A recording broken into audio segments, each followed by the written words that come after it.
വണ്ടിയുടെ ജോയ്സ്റ്റിക്കാണ് ഇത്. ഇങ്ങനെ ഇവിടെ പൊട്ടിയിരിക്കുകയാണ്.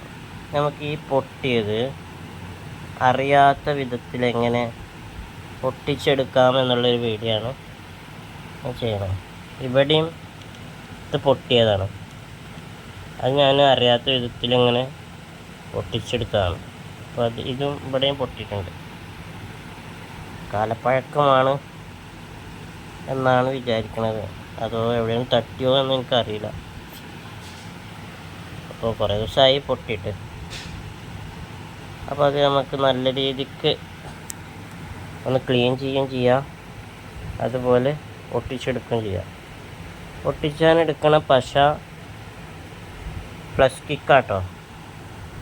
പ്ലസ് കിക്ക് വെച്ചിട്ടാണ് ഒട്ടിച്ചെടുക്കണത്. അപ്പോൾ അങ്ങനെ ഞാനിത് കഴിച്ചെടുത്തു കേട്ടോ. ഈ സാധനം കഴിച്ചെടുത്തു.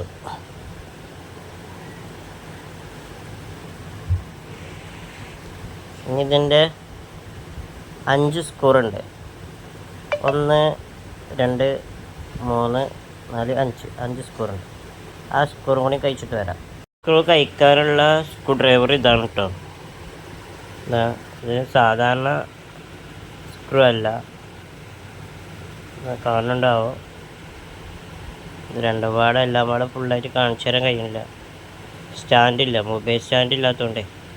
മൊബൈൽ വെച്ച് ഇങ്ങനെ എടുക്കാൻ പറ്റണമെങ്കിൽ നമുക്ക് ഫുള്ളായിട്ട് ഇടപെട ഇതില്ലാതെ കാണിച്ചു തരാൻ പറ്റും.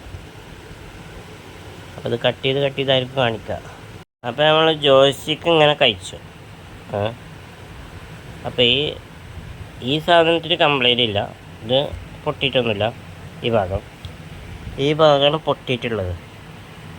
അപ്പോൾ നമുക്കിത് ഒട്ടിച്ചിട്ട് ഒക്കെ ശരിയാക്കിയതിൻ്റെ ശേഷം ഞാൻ വീഡിയോ കാണിച്ചു തരാം കേട്ടോ. കാരണം നമുക്കിത് ഫോൺ എവിടെയെങ്കിലും വെച്ചിട്ടേ ഇങ്ങനെ ചെയ്യാൻ കഴിയാത്തതുകൊണ്ടാണ്. അപ്പോൾ നമ്മളെ ഗ്രൂപ്പൊക്കെ വേണ്ടിയിട്ടാണ് ഇപ്പോൾ ഞാൻ ഇത് ചെയ്യണത്. ആർക്കെങ്കിലും അങ്ങനെയൊക്കെ ചെയ്യാൻ പറ്റുകയാണെങ്കിൽ ചെയ്യാമല്ലോ. ഇതാണ് നമ്മളെ ജോയ്സ്റ്റിക്കിൻ്റെ ബോർഡ് കേട്ടോ. ഈ ജോയ്സ്റ്റിക്കിൻ്റെ ഈ ബോർഡിന് കംപ്ലൈൻറ്റ് വന്നാൽ നമുക്ക് ശരിയാക്കാൻ പറ്റില്ല. ഉണ്ടാകാം. ഇതൊക്കെ ഞാൻ ഇപ്പോൾ ക്ലീൻ ചെയ്തതാണ്.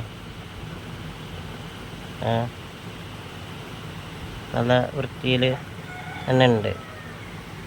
ഇതിലൊക്കെ നിറച്ച് പൊടിയാണ് ഉണ്ടായിരുന്നത്. അതൊക്കെ ക്ലീൻ ചെയ്തതാണ്. അപ്പോൾ കഴിച്ചപ്പോൾ നമ്മളൊന്ന് ക്ലീൻ ചെയ്തൊക്കെ സെറ്റാക്കിയിട്ട് ഇട്ടാൽ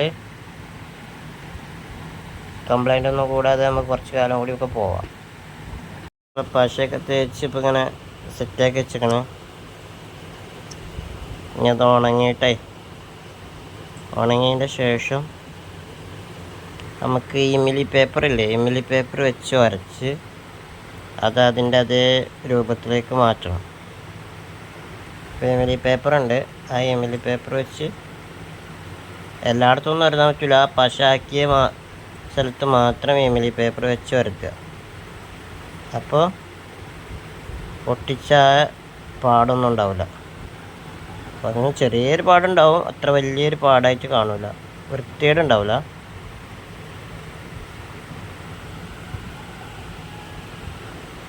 ഇത് ചരട് വെച്ച് മുറുക്കി കെട്ടിയിരിക്കുകയാണ്. കാരണം എന്താണെന്ന് വെച്ചാൽ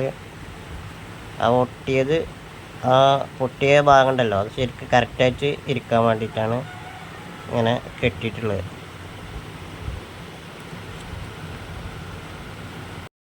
കണ്ടോ, ഇപ്പോൾ വൃത്തിയായില്ലേ.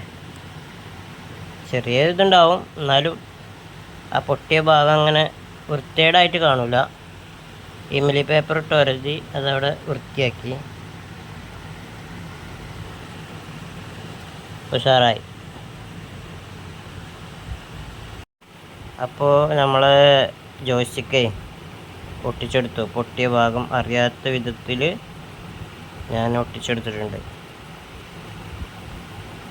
കണ്ടില്ലേ. അപ്പോൾ ആർക്ക് വേണമെങ്കിലും ഇങ്ങനെ ചെയ്യാം. ഫ്ലഷ് കിക്ക് വാങ്ങുക, പൊട്ടിയത് നേരെ നല്ല രീതിക്ക് കെട്ടിവെച്ച് ഒട്ടിക്കുക. ജോയിൻ്റ് കറക്റ്റായിരിക്കണം. എന്നിട്ട് ഫെവിക്വിക്ക് ഉപയോഗിച്ച് ഒട്ടിക്കുക. എന്നിട്ട് പിന്നെ ഉണങ്ങിയതിൻ്റെ ശേഷം എമിലി പേപ്പർ ഉണ്ടല്ലോ, എമിലി പേപ്പർ ഉപയോഗിച്ചിട്ട് ഒരതി അത് ലെവലാക്കുക. അപ്പോൾ ഇങ്ങനെ പൊട്ടിയതുപോലെ തോന്നും. എല്ലാം ഓക്കെ ആയിട്ടുണ്ട്. അല്ല സൂപ്പറായില്ല.